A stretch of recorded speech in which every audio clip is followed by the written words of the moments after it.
पैसा तो आ रहा है पर घर में टिक नहीं रहा। डॉक्टर में, पुलिस में, एक्सीडेंट आदि में, कहीं गलत जगह पर, व्यसन में अगर पैसा जा रहा है, जुए में, मांसाहार, मदिरा पान, या कहीं आया पैसा, पैसा आने में कमी नहीं, आ रहा है पर टिक नहीं रहा, रुक नहीं रहा।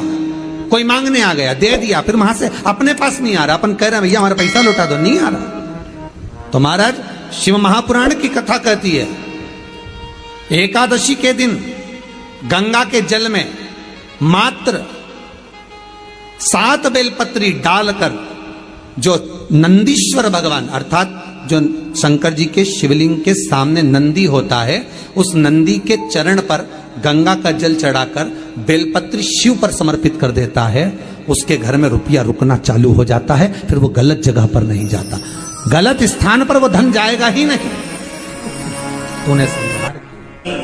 एकादशी और द्वादशी इन 3 तिथियों पर एक रोटी में थोड़ा सा मीठा रखकर सोमक पितृ का नाम लेकर यदि गाय को खिला दिया जाता है, तो अगर कोई पूर्वज प्रेत योनि में भी पड़ा हुआ होता है, भटक रहा होता है, जिसको पिंड नहीं मिला, जो अचानक मर गया होता है, अधोगति में चले गया होता है, उस जीव की मुक्ति दशमी, एकादशी और द्वादशी 3 दिन सोमक पितृ का नाम लेकर रोटी में, पूड़ी में मीठा रखकर अगर गाय को खिला दिया जाता है ये 3 दिन तक, तो वो पितृ कभी भटकते नहीं है, उनको मुक्ति प्राप्त हो जाती है, मोक्ष में। एकादशी के दिन जब आप जल शंकर को चढ़ाने तो रोज ही जाते हैं, जब एकादशी का दिन रहे और शंकर जी के मंदिर में आप जल समर्पित करें तो 3 बार मुख से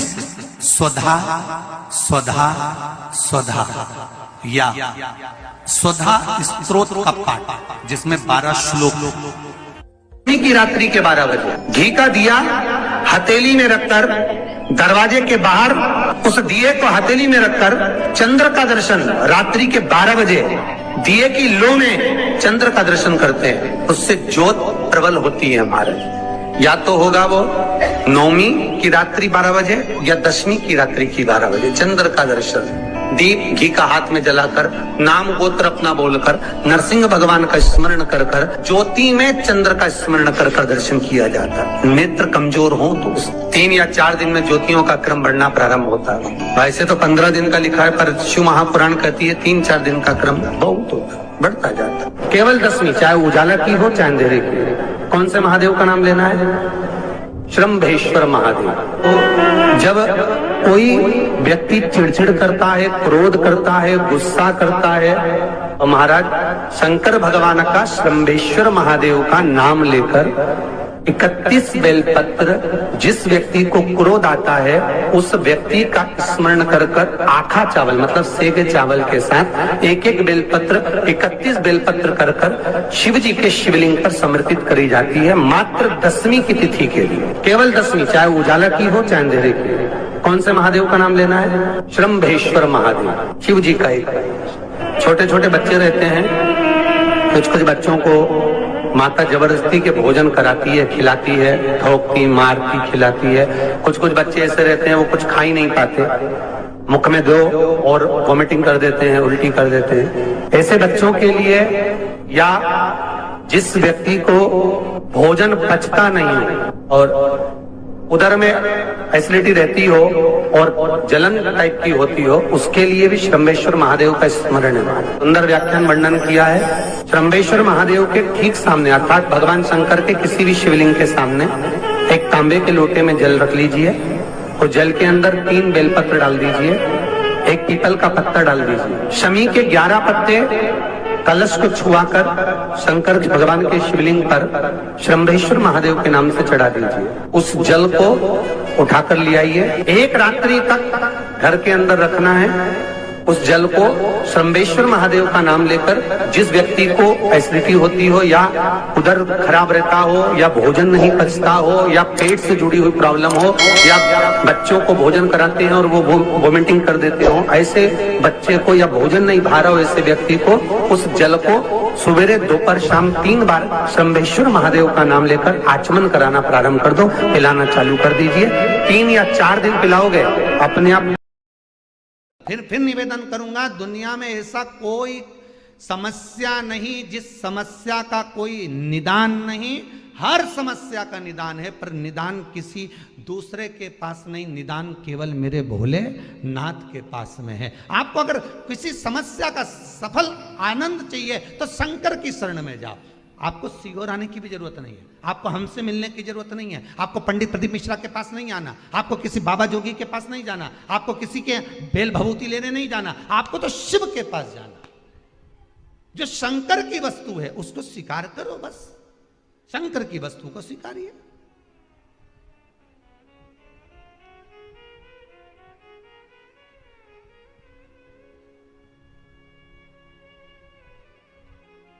शंकर की वस्तु को स्वीकार करना चालू कर दीजिए। अरे भाई, शिव महापुराण की कथा तो यहां तक कहती है,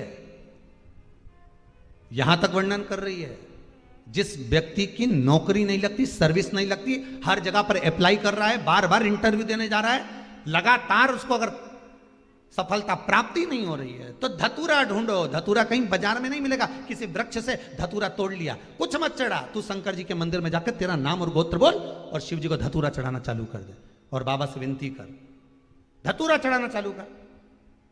अब धतूरा कोई बहुत कीमती होता है क्या? बहुत पैसे का मिलेगा क्या? कहीं पे भी मिल जाएगा। धतूरा तोड़ और चढ़ा शंकर जी को। रोज नियम बना ले कि एक धतूरा मैं शंकर जी को चढ़ाऊंगा, प्रतिदिन चढ़ाऊंगा, शिव जी से जाकर निवेदन करूंगा प्रतिदिन। शंकर जी की प्रिय वस्तु में धतूरा, बेलपत्र आदि आदि की तो है, क्या है? चढ़ा रोज एक धतूरा, फिर वही धतूरा जिसके यहां तू इंटरव्यू देने जा रहा है उसी के सिर पे चढ़ गया। जो तूने शिव जी के चढ़ाया वही धतूरा वहां चढ़ा। शंकर भगवान की जलाधारी में से पानी नीचे बहता है, समझ लेना जरा अच्छे से हो। जैसे ये गोल जलाधारी है, ये शिवलिंग है, यहां से पानी नीचे बहता है। जब विशेष कोई दुख वाली बात आ जाती है या कोई तकलीफ खड़ी हो जाती है, बहुत बड़ी अगर कोई तकलीफ खड़ी हो जाती है, तो शिवलिंग के स्पर्श की जगह जहां से पानी बहता है जाता है ये गोल, और यहाँ से जो भगवान के चरण है जहाँ से पानी नीचे गिरता है, समझ रहे हो ना सब लोग? उस स्थान पर अपनी जो ये हथेली होती है, इस हथेली को कुछ देर लगा लिया जाता है। कौन सा स्थान? जहाँ से शिवलिंग पर जल चढ़ा, ये जलाधारी में गोल घूमा, घूम के जहाँ चरण से नीचे जाता है वहां कुछ देर के लिए इस हथेली को लगा लिया जाता है। अपनी हाथ की, सीधे हाथ की हथेली को लगाया जाता है। और देवाधिदेव महादेव का या तो पंचाक्षर मंत्र या षडाक्षर मंत्र या श्री शिवाय नमस्तुभ्यं इस मंत्र का या महामृत्युंजय मंत्र का स्मरण कर लिया और दिल की बात भगवान शिव से कह दी जाती है। हृदय से कहकर 2 दिन, ज्यादा से ज्यादा 3 दिन, ज्यादा से ज्यादा 5 दिन, बस 6ठे दिन की जरूरत नहीं पड़ेगी, बाबा रास्ता खोल देगा और कार्य सफल कर देगा। जिसके घर में कमाने वाले 2-4 हैं, पैसा तो आ रहा है पर घर में टिक नहीं रहा, डॉक्टर में, पुलिस में, एक्सीडेंट आदि में, कहीं गलत जगह पर व्यसन में अगर पैसा जा रहा है, जुए में, मांसाहार, मदिरा पान, या कहीं आया पैसा आने में कमी नहीं, आ रहा है पर टिक नहीं रहा, रुक नहीं रहा।